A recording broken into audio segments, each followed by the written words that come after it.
This is an ordinary soccer ball.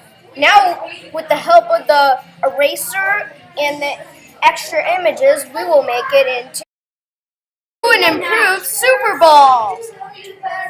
These look like some ordinary pairs of glasses, but with the help of color balance, create a new invert adjustment layer, and pencil tool, we made these cool X-ray glasses.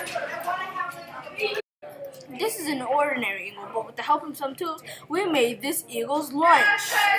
We used the eraser and the pencil to create this. This is just an ordinary snake, but with the help of lasso tool and eraser, we made the swag snake.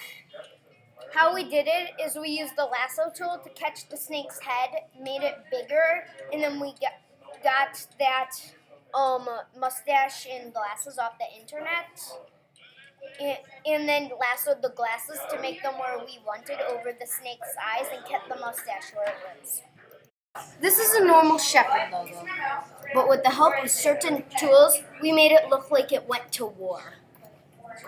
We used posterized, eraser, and pencil to make this awesome thing.